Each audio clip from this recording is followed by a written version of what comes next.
did it hit you extra hard because of the fact that you're somebody who is still so much a part of your community and you're just around the people and that's just kind of a big part of your identity? I think he was like that too. It hit me hard more because that's somebody that I love. That's what hit me the most. Now, it hit a lot of people the way that you saying, because people was calling me out the blue like, bro, you got to be safe, because everybody look at us as similar. Right. Even to this day, people look at me and him as similar. Because you guys are like hometown hero rap stars that are really, truly like ambassadors of the community, which you don't always see from people that are in your perspective, you know? Yeah, yeah. I mean, you know, and it could be a lot more, but you know, at the end of the day, nobody owes anything to anyone, so they don't have to be that, you know? It definitely could be a lot more, because you got to realize with me and Nipsey, we weren't in a good situation like everybody else, like other artists, because you had other artists who were going the easy route and blew up and had millions, period. Like we had to hustle hard for ours. That's a big part too, yeah. And we still did, we did from the heart. So imagine if we had what they had. But at the end of the day, I understand they're not required to have to care either. And in a lot of situations, a lot of people, not just artists, it can be movie stars and athletes, nobody required to care if it doesn't affect them personally. That's how a lot of people look at it. And I try and teach people otherwise, because you never know. Like when the hurricane hit Houston, a lot of people was, oh man, well, I'm good, my place good. But when they start really realizing, and then they got some of their relatives like, well, Trae and them saved me, or I don't know what I was gonna do if they didn't come take care of me. And then people start appreciating it more. Like, even though it may not affect me directly, it can still affect me. It could be somebody that I care for that been going through it, and I gotta take the moment to start being a little more considerate. When I'm saying that, I'm speaking from their aspect, because me, I'm on the front line all the time. I'm gonna do everything I can. Right. Yeah. Well, it's interesting because, you know, a lot of people are involved in kind of like the street life, doing stuff when you're younger, that whether it's violence or selling drugs or whatever, it's like there's a lot of stuff that you might not consider when you're 18 or your early 20s, the negative impact that it's having on the community. And when I see you doing something that you absolutely don't have to do, like going out and helping with the hurricanes and stuff, is like, how has your mind state on what you're doing with your time evolved over time? Because it's kind of like a lot of, you know, stuff that you might have been doing when you were younger, you might not have necessarily considered the impact that it could have had negatively, but now you're going out of your way to have an overtly positive impact on your community, right? Yeah, one thing about it, I'm highly respected across the globe, and it's always going to be that. The flip side of that is, with me doing what I do, it also shows some of the youngins that's coming up, you could do this and still be cool, you still can be that guy, you know what I'm saying? And sometimes people need that, because if they don't know, then they're gonna overlook it. Like, man, I ain't gonna do that, everybody gonna laugh at me. But when you're a person like me and you're your own leader, you don't care what people think about you. You know, you're gonna do what you want to do. That's like me. I've been a street cat my whole life. I ain't never smoked and drank in my life. And you would think every street cat gotta smoke or drink. But the fact I don't, you know, people, they respect it just as much.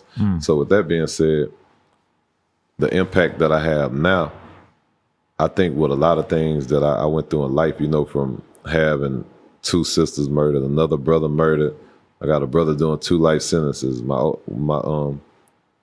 middle son disabled. It's like, I just been through a whole bunch, man. And I feel like with some of the youngsters coming up, that's why I grab them and put them under my wing, because I feel like I want y'all to be able to experience what being happy in life is, as opposed to having to go down the road or the environment I have. I'm not telling you not to be that, because I understand it. You know, so I understand that way of life. I'm gonna be here and I'm gonna be one of the big homies forever.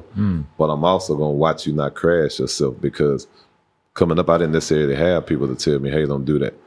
My first case was an aggravated robbery case, you know, which I was blessed to end up, I think I ended up doing 2 years deferred probation on it. But the first time, the first offer was double digits. Right. But I ain't had nobody, you know, as far as us, man, we in the neighborhood, we gonna take whatever we want to take with somebody and keep it moving the next day. We're not knowing how serious it is. And it's like, that was a blessing from God that I made it through that situation. But what about the next little one? They may try and hang in with 60, 70 years. I don't know if you know, I'm the first person that toured through Texas prisons, like as far as going in the prisons, being able to rap, kick it with the inmates for a day, everything.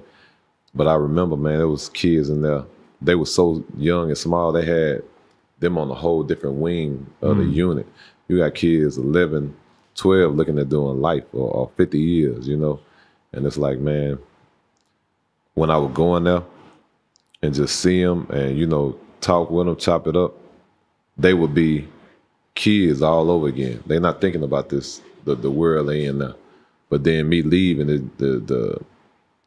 the reality set that just for that moment they was able to experience happiness and live as a child, but now they got to go back to surviving.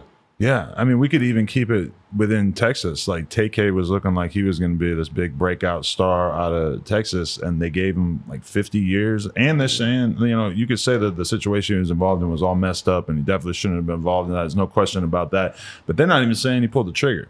And he's out here getting handed 50 years, and he was 17, 16 when that happened. When you see something like that, it's gotta hurt. Just knowing that the mistakes you make when you're not an adult, the mistakes you make are gonna basically ruin your entire life. And from what I learned about the homie, not only did they do that, they ended up winning and taking his money too. So even the stuff that he was making off the song and the music he had was stripped of him too. So they're gonna sue him for everything he made off of it because they're trying to say he was glorifying the criminal act or whatever. Yeah, I think they already won, if I'm mistaken. But really? you never really know. You know, sometimes stuff spread on the internet fast. But you know, definitely prayers and blessings to him. You know, even to the victim if that's something that he had part to do with. But I understand the life, man. You know, we all mess up, and everybody deserve second chances in some form of fashion. Whether that may be just being all right with the man up above, or whatever the situation may be. Right. But I know we in the day and age now. You got a lot of people that's getting ridiculous time for stuff that ain't called for. Not just his case. I'm saying just in general. You know what I'm saying? So it's just it's all messed up just around the board. Yeah, and it really, I think, this kind of emphasizes why it's like motherfuckers need to take care of their kids, because you could easily have a 16, 17-year-old kid who ends up ruining his entire life just because he maybe didn't have his dad around. I can't say that about Tay-K or anything, but that's like, you know, you probably known a lot of people who weren't on top of taking care of their kids throughout their life. Did that ever even seem like an option to you, or was it always so obvious that you were going to be a good dad? Did you ever even come close to not fulfilling your duties, in your opinion? I think the one thing out of fatherhood for me that probably I wish I could take back is, at the time, my son Danico, which was my disabled son, which I do everything under the sun for and behind him. I think at that time I was just hitting my prime peak. So anything he needed, he had any and everything way before in advance. But time-wise, I was on the road constantly to where I wasn't even able to live for myself. I was on the road. I'm doing 3-4 shows a week, you know what I'm saying? And which I definitely commend his mother, because I love her to death, man. She stood in there, so at times I couldn't be, and times I was on the road, she was always handling whatever needed to be done. That's why we're a team we are now. Like, it's down there like my best friend of sort.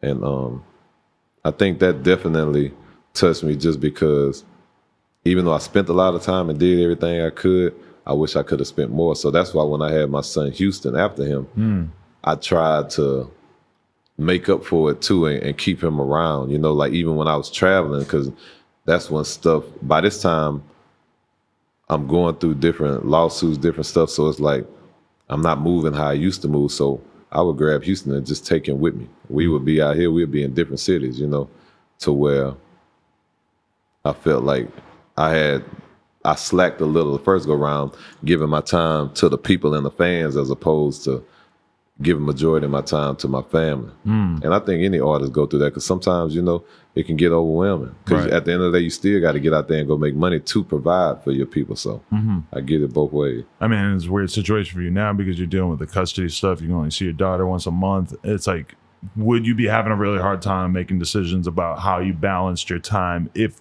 you were able to have her every day? Would it then be really hard for you to go out and do 3-4 shows in a week? So you know what's crazy that you even said that? So I had an album that just came out. I have to get up and go do press. I haven't, I put out tapes, but I ain't put out an album in a minute.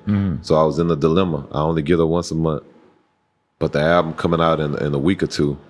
Do I take this chance and go to New York and go do press, or do I just shut everybody out, spend time with my daughter, and just say F the album and we'll try and push it back?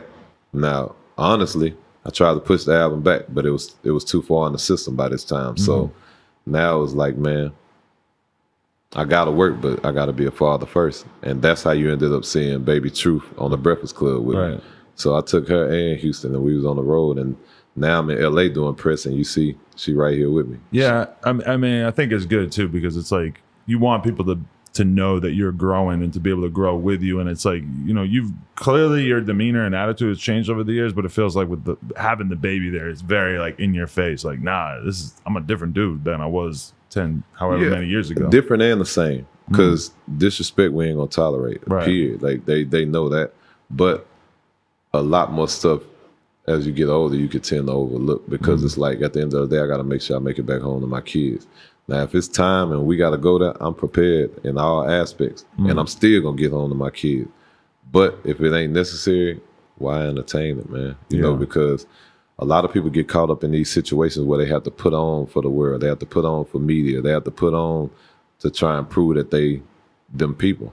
And with me, I ain't, I can walk in the room and not say a word and still be felt probably 10 times more than the person that's in there doing the most. Right. You know what I'm saying? So growth now is I'm a lot more mature, but I have to be, because everything I'm doing now from this point, it ain't about me. It's for the legacy of my kids and those I love. Right. Yeah. Definitely. Okay, hopefully you guys enjoyed this throwback clip. If you did, show some support. Like, comment, subscribe, and head on over to NoJumper.com if you want to support, or go on over to Snapchat and just search No Jumper. There's a link in the description. We've had our news show dropping a couple times per week, and I swear you're going to love it. Balling like an athlete, but got no jumper. Appreciate y'all.